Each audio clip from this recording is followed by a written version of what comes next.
Welcome back to the channel. और आज की वीडियो थोड़ी सी डिफरेंट होने वाली है। अगर आप लॉन्ग टर्म इन्वेस्टर हैं या फिर रेलवे स्टॉक या डिफेंस स्टॉक और एविएशन स्टॉक या किसी भी स्टॉक को अगर आप फॉलो करते हैं तो आज के अपडेट्स आपके लिए काफ़ी इंटरेस्टिंग हो सकते हैं। अगर आप भी स्टॉक मार्केट को रेगुलरली ट्रैक करते हो या एक्टिवली आप इन्वेस्टिंग करते हो तो मार्केट की इंपॉर्टेंट डेवलपमेंट्स और अपडेट्स समझने के लिए आप हमारी ये सीरीज़ फॉलो कर सकते हैं। और इस सीरीज़ में हम आपको सिंपल लैंग्वेज में समझाएंगे कि मार्केट में हो क्या रहा है और उस पर इन्वेस्टर्स पे क्या पॉसिबल इम्पैक्ट हो सकता है। और सबसे इम्पॉर्टेंट फ्रेंड्स, हो ये हम आपके लिए अपडेट्स लाएंगे तो ये कोई regular breaking news type channel की तरह नहीं होगा। यहाँ पे सिर्फ आपको इम्पोर्टेंट अपडेट्स मिलेंगे, वो भी शॉर्ट एंड क्रिस्प फॉर्म में। बट हमारा बेसिकली फोकस वही रहेगा, लॉन्ग टर्म इन्वेस्टिंग और फाइनेंशियल अंडरस्टैंडिंग। मतलब there is no hype, there will be no tips, there will be no intraday calls. ठीक है, तो सिंपल एनालिसिस और लॉन्ग टर्म के पर्सपेक्टिव से हमारे डिस्कशन रहेंगे।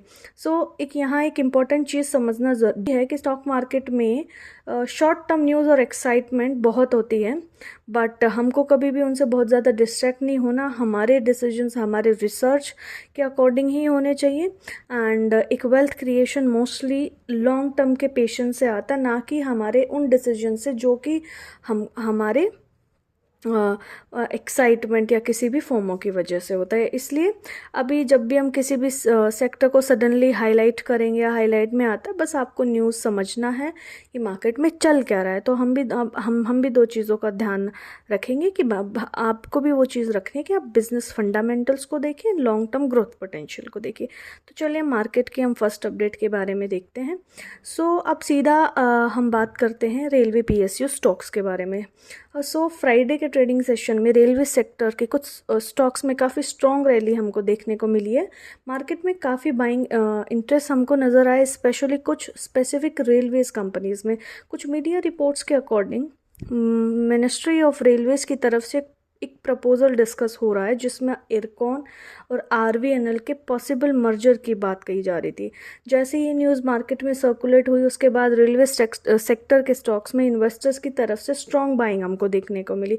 एग्जाम्पल के लिए बात करें तो इरकॉन का शेयर प्राइस लगभग 11% तक ऊपर चला गया था और RVNL का स्टॉक भी अराउंड 3% के आसपास हमको रैली उसने दिखाया। मतलब शॉर्ट टर्म इस न्यूज़ का सेंटिमेंट इम्पैक्ट क्लियरली सेक्टर पे हमको देखने को मिला। लेकिन यहाँ एक इम्पोर्टेंट चीज़ समझना ज़रूरी है, जैसे कि इरकॉन ने अपनी एक्सचेंज फाइलिंग में देन क्लैरिफाई किया कि कंपनी अभी तक किसी भी ऑफिशियल मर्जर डिस्कशन में इन्वॉल्व नहीं है।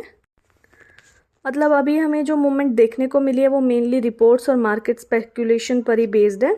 इसका भी हमको कोई कंफर्मेशन और कंफर्म्ड अनाउंसमेंट हमको देखने को किसी भी कंपनीज या फिर सेबी या किसी भी हमको गवर्नमेंट की साइड से हमको देखने को मिला नहीं है। ये सिर्फ एक बोल सकते हैं कि र्यूमर है। बट हुआ क्या कि सेंटीमेंट हमारा पूरा इस र्यूमर की वजह से मार्केट की तरफ सेंटीमेंट रहा, रेलवे स्टॉक्स की तरफ। इसलिए ऐसे सिचुएशंस में इन्वेस्टर्स को न्यूज़ और एक्चुअल कंपनी कंफर्मेशन के बीच का डिफरेंस समझना थोड़ा ज़रूरी होता है। हमेशा आपको कंफर्म करना है, आप उस स्टॉक की वेबसाइट पे जाइए, आप गवर्नमेंट की वेबसाइट पे जाइए और आप देखिए कि ये वाली न्यूज़ हमारी सही है भी या नहीं। ठीक है, अब इसमें अब डिस्कस करते हैं कि हम एक्चुअली में उस सेंटीमेंट की वजह से किन किन स्टॉक्स में क्या क्या हमको देखने को मिला।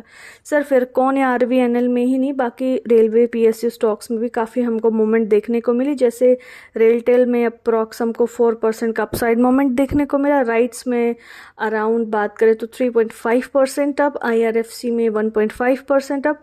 एंड इंटरेस्टिंग बात यह है कि इसका सबका रब ऑफ इफेक्ट हमको प्राइवेट कंपनीज पर भी दिखाया। ऐसा नहीं है कि हमारा यहाँ पे पब्लिक कंपनीज पर ही हमको देखने को मिला। जैसे कि अगर प्राइवेट सेक्टर की कंपनीज के बारे में बात करें, जुपिटर वैगॉन्स जिसकी रैली तो इवन 15% तक भी चली गई। एंड टैक्स मैको रेल, एंड उसमें भी हमको काफ़ी स्ट्रॉन्ग पॉजिटिव मूवमेंट देखने को मिला। टीटागढ़ रेल सिस्टम्स भी अराउंड 5% के अराउंड हमारा ऊपर देखने को मिला हमें। यानी एक तरीके से पूरा रेलवे सिस्टम ही, पूरा रेलवे इकोसिस्टम ही हमारा एक्टिवेट हो गया।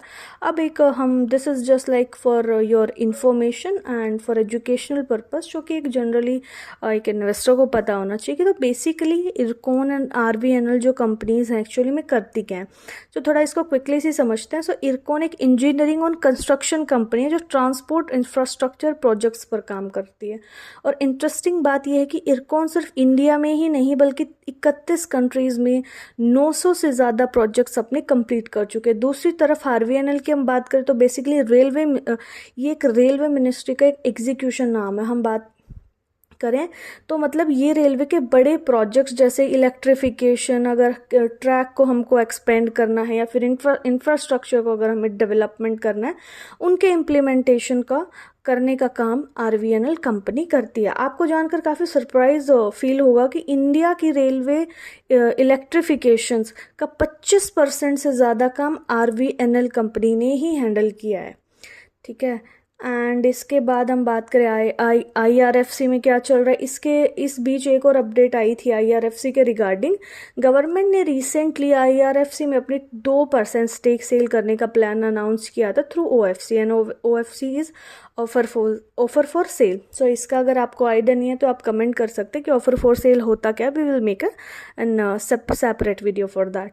इसका मतलब अभी हम छोटे बात करते हैं। इसका सिंपल मतलब ये होता है कि मार्केट में शेयर्स की सप्लाई थोड़ी इंक्रीज कर दी जाएगी, जिसकी वजह से शॉर्ट टर्म पे प्राइस मूवमेंट हमको देखने को मिल सकता है। ठीक है। अब थोड़ा इन्वेस्टर के पर्सपेक्टिव से बात करें। अब यहाँ सबसे इम्पोर्टेंट क्वेश्चन ये आता है कि इन्वेस्टर को इस न्यूज़ को किस तरीके से देखना चाहिए। देखिए, रेलवे सेक्टर लास्ट कुछ सालों में इंडिया के इंफ्रास्ट्रक्चर पुश की वजह से काफ़ी फोकस में रहे हैं, और जब भी मर्जर, गवर्नमेंट पॉलिसी या फिर इंफ्रास्ट्रक्चर स्पेंडिंग की न्यूज़ आती है तो नेचुरली इन स्टॉक्स में हमको शॉर्ट टर्म थोड़ा एक्साइटमेंट और मोमेंटम देखने को मिलती है।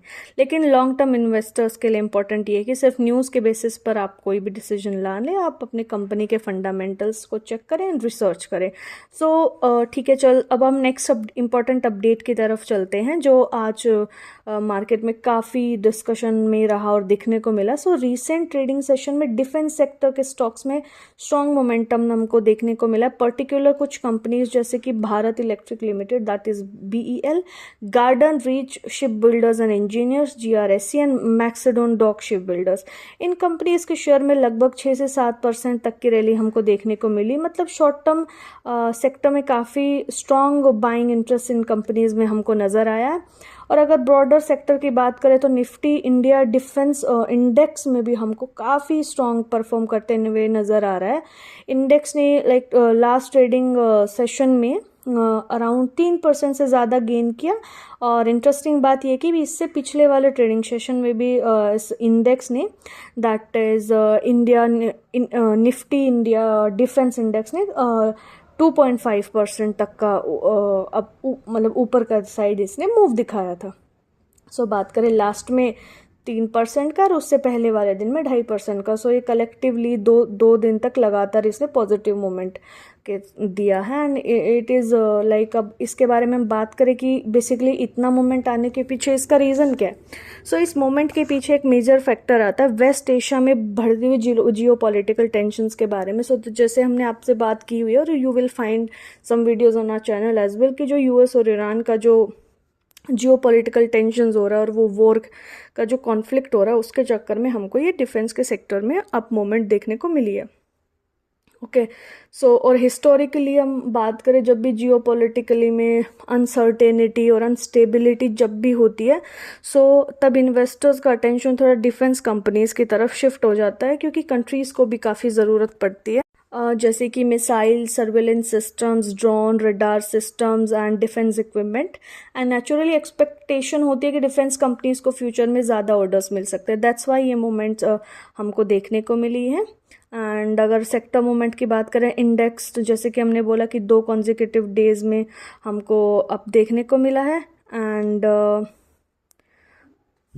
ओके, सो निफ्टी इंडिया के डिफेंस सेक्टर में हमारे पास 18 स्टॉक्स हैं। सो जिसमें से 17 स्टॉक्स हमारे फ्राइडे सेशन को ग्रीन ही ट्रेड कर रहे थे। सिर्फ एक कंपनी थी साइएंट डीएलएम जो कि रेड में थी। यानी इससे क्लियरली दिखता है कि पूरे सेक्टर में काफ़ी इन्वेस्टर्स को काफ़ी इन्वेस्टर का इंटरेस्ट है बाइंग की तरफ। ओके, एंड इसके साथ साथ ही हमारी गवर्नमेंट भी ये फोकस करी है कि इंडिया का डिफेंस एंड इंडस्ट्रियल इकोसिस्टम काफ़ी स्ट्रॉन्ग और फ्यूचरिस्टिक बन सके। एंड सो चलिए अब हम अपने थर्ड अपडेट की बात करते हैं, that is also interesting, but इस बार ये डिफेंस सेक्टर नहीं, एक एविएशन सेक्टर से रिलेटेड है। सो रिसेंट ट्रेडिंग सेक्शन में इंटर ग्लोब एविएशन नाम की कंपनी, जो कि इंडिगो की एक पेरेंट कंपनी है, उनके शेयर्स में अराउंड 3% का डिक्लाइन देखने को मिला। इंटरेस्टिंगली पिछले ट्रेडिंग सेशन में भी लगभग 3% अप क्लोज हुआ था, लेकिन उसके बाद आई थिंक प्रॉफिट बुकिंग और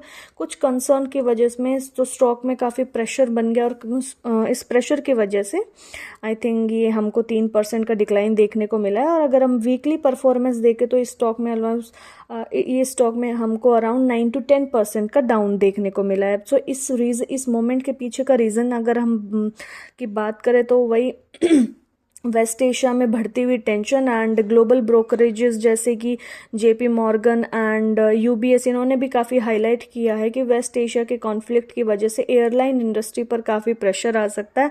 पर्टिकुलरली दो मेजर फैक्टर्स कंसर्न करें, जैसे कि फ्यूल प्राइस का बढ़ना एंड इंटरनेशनल एयर ट्रैफिक में भी पॉसिबली स्लो डाउन ही होगा।